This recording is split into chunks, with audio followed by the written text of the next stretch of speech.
Our guest today on the bridge, Charlie Drinkwater from TV Priest. The new album Uppers is coming out February 5th. Thanks so much for taking the time to join us, Charlie. Thanks so much for asking me on. It's an honor. It's kind of crazy. You're half a world away. I know, it's weird, isn't it? Yeah. Are you in London? Just outside, yeah, just north of London. So yeah, just a very boring place, but you know, it's fine. I feel like I should say, you're welcome, because America helped give you your band name. Yeah. It did. It's from a few years back when I was over there on a trip, and yeah, it's your your love of kind of slightly strange, infomercially kind of religious. It's something we don't have in the UK, put it that way. Well, if you ever want some viewing suggestions next time you come to the United States, I can help you steer clear of some of the minefields that are out there. No, it's great. It was like a kind of it was like social, it was like a kind of social experiment for me. So it's not to say it's a good or a bad thing. It's quite engaging, in its own kind of strange, it is theater. Hypnotic way. Yeah, it is. Yeah, it's incredible. Yeah. Yeah. So the band TV Priest, such an amazing story. I guess that the four of you have known each other forever. Yeah. I think I met Alex when I was like 6. Wow. And I think and I think Ed and Nick I've known since I was about 12 or 13. And yeah, we've basically been playing in a band with each other since we were about 14, 15. So it's taken us long enough to make an album. So yeah. Well, it seems like from what I've been, finding online that, you were making music together when you were younger, but then real life kind of came along and there were bills to be paid. There were real jobs that got taken. And so for a while there, maybe it was not so active. Yeah, it was, we'd always kind of get back in a room once every couple of months, or, a couple of times a year and jam and play noisy music. And I think our friendship was so rooted around music, when you're that young, you kind of grow up together, and you know what it's like. I've got, friends outside of the band that we're forged through that. So I think it was, I think it was only natural that we kind of kept doing it. But yeah, we've basically been playing this music since we were kind of 14, 15, and no one really cared before. Well, it's so funny. This is actually the album Uppers that's coming out February 5th is your debut album. The thing that's sort of interesting to me is that, like, listening to it, this feels like a mature work. Oh, thank you. That's very kind of you to say. Yeah, which is not exactly what you always expect from a debut album. No, I think the album was written in a really quick kind of space of time. I think we kind of realized, I've kind of said it a few times, but like, that old cliche, like everyone's got a book in them. I suppose we thought we had an album in us, And so I think, we worked really quickly. It was like, written and recorded over a period of no more than about 6 months, really, after we decided, let's do this, let's make a band kind of thing.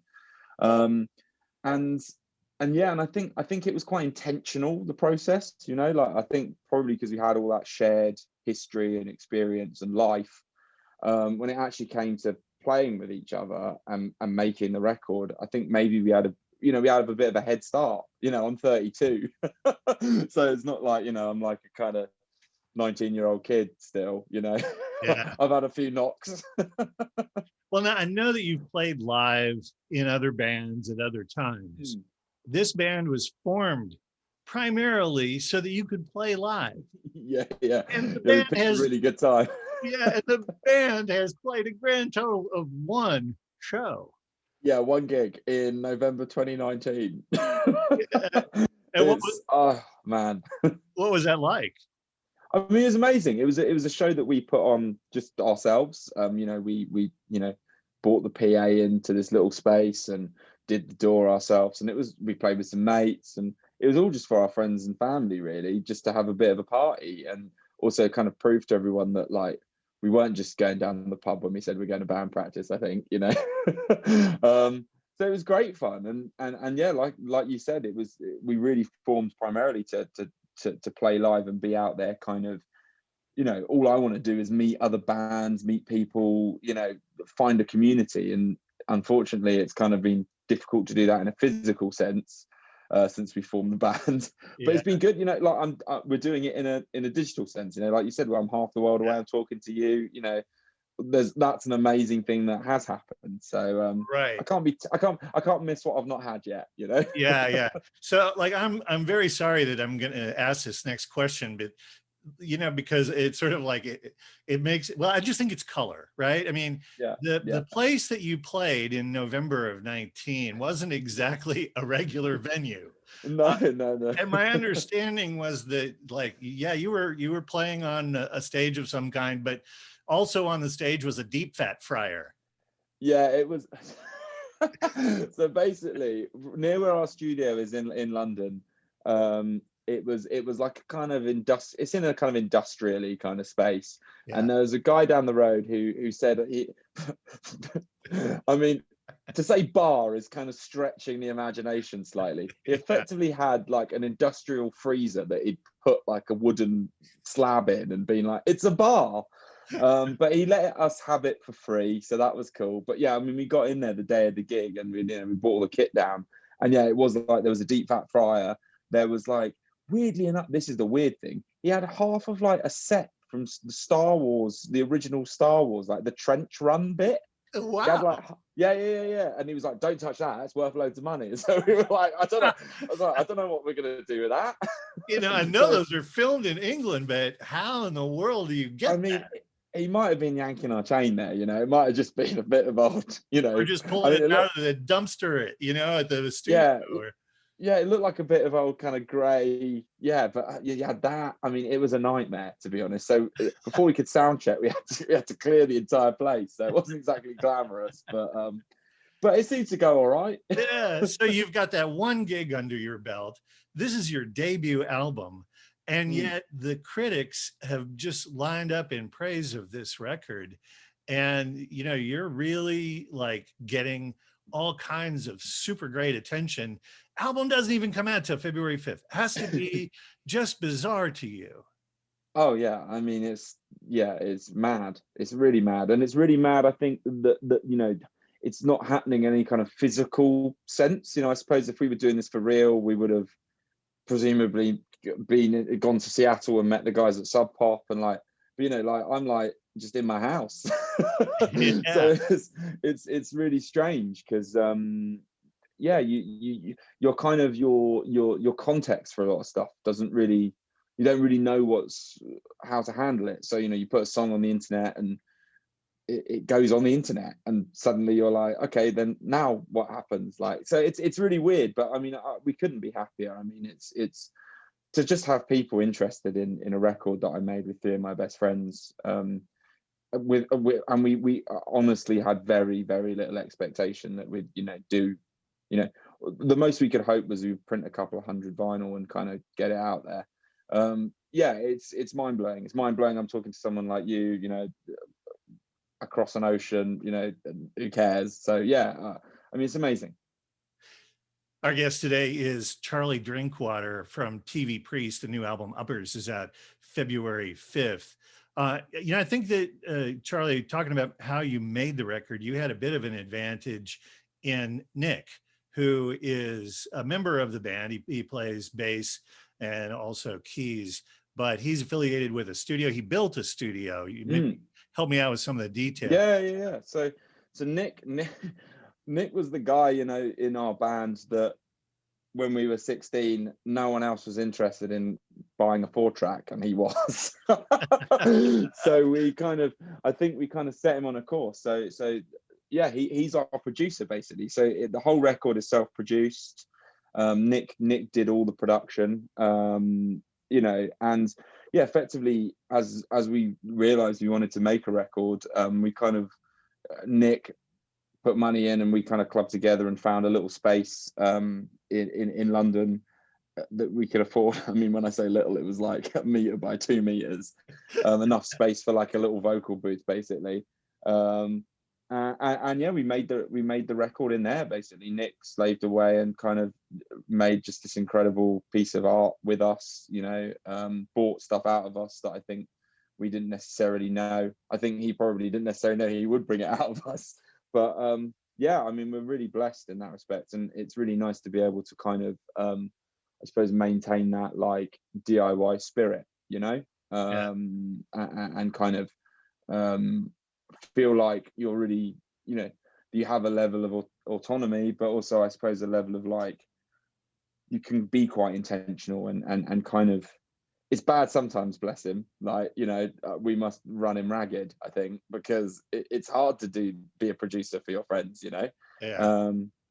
because I think when I listen to other bands talking about working with producers, some of those people can be quite strict or can offer up different things. So yeah, but it was an incredible process, and it meant that we could kind of really hone in on things. So you're the vocalist, and I feel like a lot of the lyrics pretty much start with you, although sometimes people will throw ideas or whatever. Yeah, me and Alex kind of write together quite a lot as well. Who's the guitarist as well. So the songs, though, usually start with a riff or a beat from the other guys. And Yeah. yeah. So there's a certain amount, and this is the part that kind of, blew my mind, was maybe you've got a theme, but a lot of these lyrics are almost improvised on the spot.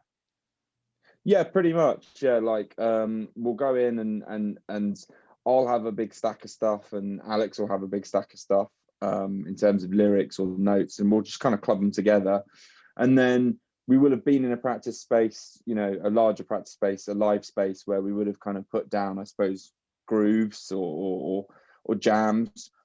That'll get taken to our studio space, and Nick will effectively just loop. I'll just say to him, like, loop the bass and the drums, maybe a top line guitar riff, and then I will just go for it and kind of rant. And sometimes that's great, sometimes it's terrible, it takes ages, but it kind of pushes me as a vocalist. It's a process that pushes me to a point. I suppose it's the same as like a director constantly saying, do it again, do it again, do it again. And some people really don't believe in that, but I think for me, it certainly pushes me through a point where I'm kind of self-conscious, and you almost become a bit like you're in a bit of a trance, and you're just kind of in it, in the song. And yeah, hopefully the themes that we would have discussed about what we want to talk about will kind of permeate through. But it leaves a lot of margin for error or rough edges or me saying something weird. So yeah, it's a very like maybe it's not a usual process, but for me it's a very like freeing process. It's really like pure self-expression. The people who have made music with sort of a punk underpinning in the past, there's a lot of political content that sort of goes in there, and certainly you all have followed suit, but I get the sense that you're more interested in questions than you are in answers. Yeah, I think the record is purposefully like quite confused, like I don't think this record is offering up, or I am, or any of us are offering up kind of designs for living. I think it's really, and it's supposed to try and be an honest representation of, kind of always said to the guys, I want this record to almost be the same as if I was talking to someone in the pub, and be honest about like my political persuasions, be honest about my feelings around the world, but at the same time, like I do not hold any of the answers. I'm as confused and inarticulate as anyone on the internet or anyone walking around, but say that said, I think it does have a political agenda, and it does, I suppose, like anyone has their politics, it does draw a line under, I think, what we believe, but yeah, hopefully it asks more questions of people than it tells them what to do. Yeah, we live in an age now where it's sort of like a lot of people get their news from somebody that they've friended on a social media platform. Yeah. there's a song on the album called Press Gang. Your grandfather was a photojournalist in a much simpler era. Yeah, yeah. Yeah, he had a really, he was kind of a hero growing up for me. He had a really wild life. He kind of came from nothing in London, left school really uneducated at about 13, and ended up somehow working in the heart of Fleet Street, which is a street in London where, you know, traditionally the newspapers were, and became a photojournalist across kind of from the probably late 40s up until the kind of early 80s. You know, war zones, did 5 tours of Vietnam, you know, the Suez Canal crisis, lots of places like that. And he was very much, you know, a prevailing influence on my life in terms of someone who taught me about the importance of, I suppose, truth. I think ultimately maybe he was slightly naive in how his work would be used, but he was someone that really did believe in telling the truth. And I suppose the song Press Gang is kind of this it's an uneasy song in the sense that it kind of doesn't really know where to draw the line. You know, it doesn't know where to draw the line in terms of, like, I think the explosion of voices across kind of news media can only be a good thing, but at the same time is a kind of terrifying thing. So yeah, I don't know. Again, it's like a lot of the songs on the record, it's uneasy. And I suppose the prism of my grandfather was a way of kind of addressing that, you know, and addressing those kind of uneasy relationships with the kind of narratives that we explore on a day-to-day level, you know. You know, there's another song on the album that we've been playing a lot called This Island, and it deals with parochialism and nationalism. And as I was thinking about this interview, I realized that you were bringing up those things in a way that I don't think our school systems are. And, you know, it's sort of like the lessons of nationalism as opposed to patriotism, as an example, is something that's such a fundamental, core, important lesson that I just think most people, you know, it's do you ever think of yourself as a teacher? Maybe that's a good way to approach this. Maybe. I mean, gosh, I mean, I just think, you know, I think you're really right about that. I think, you know, we've just gone through something, you know, wounding in terms of, you know, our process of Brexit in the UK.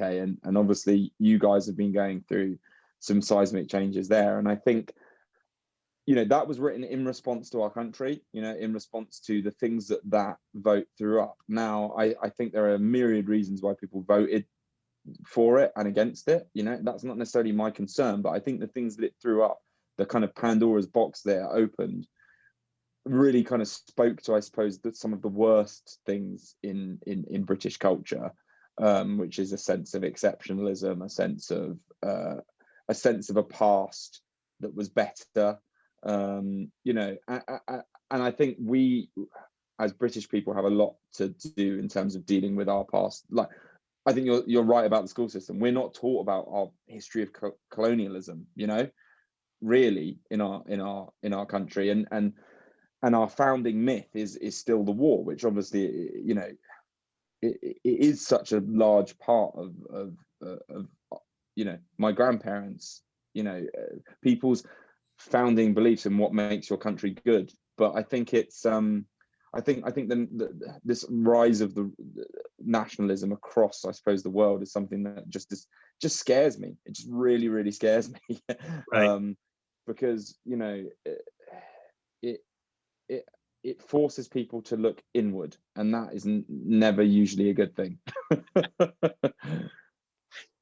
Our guest today on the bridge is Charlie Drinkwater, who is with TV Priest. Their new album, their debut album, Uppers, is out February 5th. And, you know, one of the things we haven't talked about, Charlie, is that, you know, you have a full-time job away from the band. You're an artist, you're an art director, you've done artwork for Flight.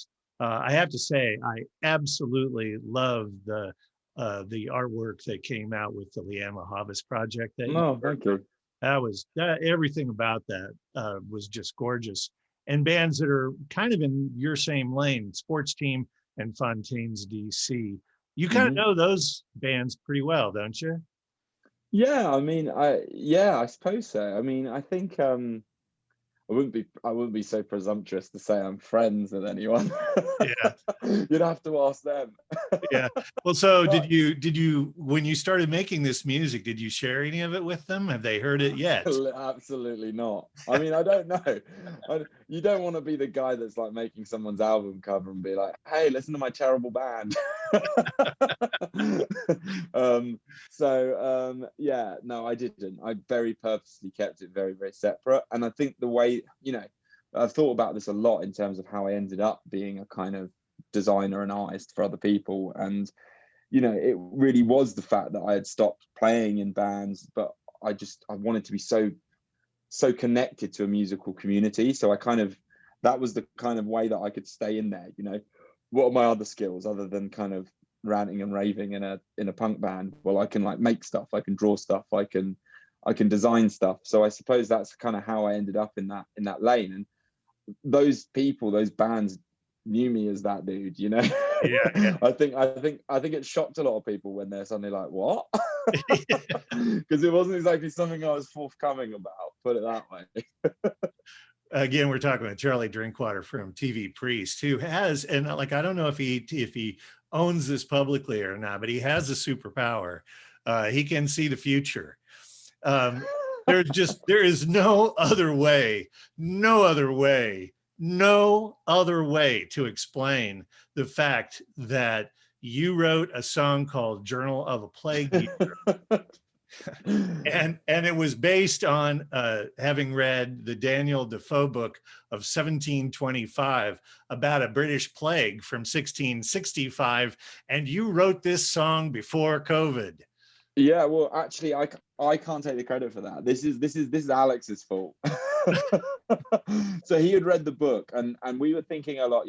When we were writing the record, we're thinking a lot about our city, and I suppose kind of sound incredibly pretentious psychogeographical terms. The overlaying of history on a place, and it kind of started as this little exercise of like, oh, what would it, how would our leaders respond to a situation like that if it was now? It seemed like a kind of interesting kind of historical parallel, and then it happened, and that was, I don't know, we really toyed with whether or not we should include that on the record, because it's not a song that wants to make light of it, or we didn't want it to feel glib. This is Right. a global pandemic where hundreds of thousands of people are dying, and I think that was something that weighed heavily on me in terms of like, I mean, it teaches us not to muck around in history, really, doesn't it? But it's but we did include it on the record because, I don't know, I think the things that we were talking about broadly did correlate. And I was talking to the guys about this and saying, well, actually, I do want this record to be a time capsule, to be a snapshot of a time and a place. Like I do want it to age. I do want people to pick this up hopefully pick this up in 10 years time and go, wow, okay, this was a moment and a time and a place, and it speaks of that moment. So we did include it, and I hope it feels warranted, on the record as a kind of artistic statement. There are punk underpinnings, to most of the music, but there are also a couple of outlier tracks. You have an ambient track on there, and I also think that the final track of the album, Saintless, I don't know if this is the right word or not, because it doesn't. If you haven't heard it, you wouldn't make Saintless out of this description. But I do think in a way it's a bit meditative. It's, yeah, very much so. It's that song is probably the most emotive song on the record, in terms of the record deals very much with themes of like anger and frustration, and it uses those things, like to use anger is it's an easy emotion sometimes to channel, especially if you're playing loud punk music. But Saintless is about the birth of my son, and it's about the time I spent in hospital with him and my wife, who was not very well after the birth of my son, and it's a song that has a lot of that emotion wrapped in there. It's again, it was another song that I wanted to re-record because that's my first vocal take on Wow. that song, and it's got quite a lot of emotion in it, and I was worried about putting that out and kind of almost feeling like it was like too overwrought or too emotive, because it just kind of flowed out of me. But I'm hopeful as a song that also shows the intention of a kind of band that we are. You know, I'm interested in more emotions than anger or frustration as well. You know, I think the record, hopefully it kind of serves as a bit of a coda to the rest of the record. It kind of unlocks a potential future and a set of emotions that, you know, there's hope ultimately. I think honesty trumps any concern you may have. You know, that Thank was you. a very honest vocal. Thank you. So, Thank you. yeah. Well, you know, it's usually when you see something sort of explode out of the gate like this, you know, it's a pretty good sign. Maybe everybody should be paying attention. The album is not out yet, but it's already been picked up for international release by Sub Pop. It's getting critical raves. We've been playing tracks from it for a while now, but the album finally comes out February 5th. The name of it is Uppers. The band is TV Priest. We've been speaking with Charlie Drinkwater, and Charlie, you've just been a joy today. This has been a lot of fun. Yeah, thanks so much, man. It's really nice to talk to you. It's it blows my, yeah, like I said, it blows my mind that people are interested in this and interested in me. Well, This we kind of are, and slobby we guy. we can't wait to get you over stateside for a live show, hopefully in that Oh too yeah, distant future. fingers crossed. I'd love that. All right. Charlie Drinkwater, TV Priest on the Bridge.